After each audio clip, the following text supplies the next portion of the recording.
ಪರಿವಾರದವರು ಇವತ್ತು ದಿವಸ ಆ ಕಟ್ಟಡ ಪೂಜೆಯನ್ನು ಮಾಡಿದ್ದಾರೆ.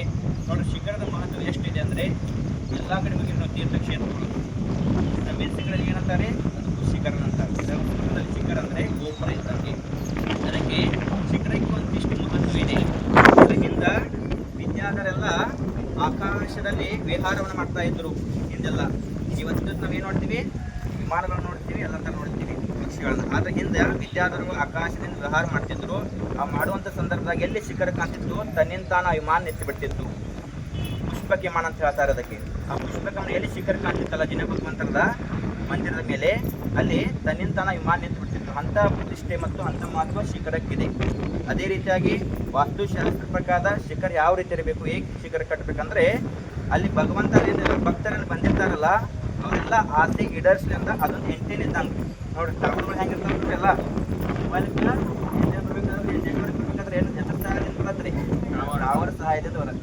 ಹಂಗೆ ಭಕ್ತರ ಈಡೇರಿಕೆ ಎಲ್ಲ ಪರಿಹಾರ ಆಗ್ಬೇಕಂದ್ರೆ ಭಕ್ತರ ಏನಂತಾರ ಅದ್ರ ಆಸೆ ಈಡೇರಿಸ್ಬೇಕಂದ್ರೆ, ಅದೇ ರೀತಿಯಾಗಿ ಧರ್ಮ ಅರ್ಥ ಕಾಮ ಇವೆಲ್ಲ ಈಡೇರಬೇಕಾದ್ರೆ ಆ ಶಿಖರು ಅಷ್ಟ ಮಹತ್ವ ಇದೆ. ಅದಕ್ಕಂತ ಮಹಾದಾನಿಗಳಾದಂಥ ಇವತ್ತು ದಿವಸ ಶ್ರೀ ಅವರು ಆ ಮಹಾದಾನವನ್ನು ಕೊಟ್ಟಿದ್ದಾರೆ. ಜೋರಾಗಿ ಚಪ್ಪಳವನ್ನು ಬರಬೇಕು.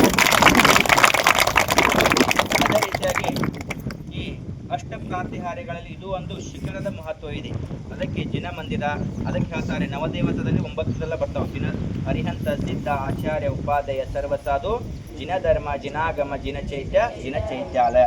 ಇವೆಲ್ಲ ಏನದಾವೆ, ಮಂಗಲಪ್ರದವಿದ್ದಾವೆ, ಎಲ್ಲವೂ ಒಂದನೇ ಇದ್ದಾರೆ.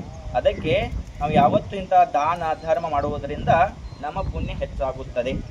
ನೋಡ್ರಿ, ರೊಕ್ಕ ಕೊಟ್ರೆ ಏನೆಲ್ಲ ಸಿಗ್ತೈತಿ, ಆದ್ರೆ ಪುಣ್ಯ ಸಿಗೋದಿಲ್ಲ ಅಂತ ಇವತ್ತು ಸಹ ಮಹಾದಾನಿಗಳು ಆ ದಾನವನ್ನು ಕೊಟ್ಟು ತಮ್ಮ ಪುಣ್ಯವನ್ನು ಬಲಪಡಿಸಿಕೊಳ್ತಿದ್ದಾರೆ.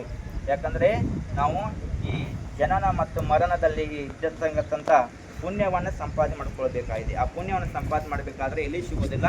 ಯಾವಾಗ ನಾವು ದಾನ ಮತ್ತು ಧರ್ಮವನ್ನು ಮಾಡ್ತೀವಿ, ಶ್ರದ್ಧೆಯಿಂದ ಭಕ್ತಿಯಿಂದ ಜಿನ ಭಗವಂತರ ಪೂಜೆಯನ್ನು ಮಾಡ್ತೀವಿ, ಅಂದಾಗ ಮಾತ್ರ ಪುಣ್ಯ ಸಿಗಲಿಕ್ಕೆ ಸಾಧ್ಯ ಇದೆ.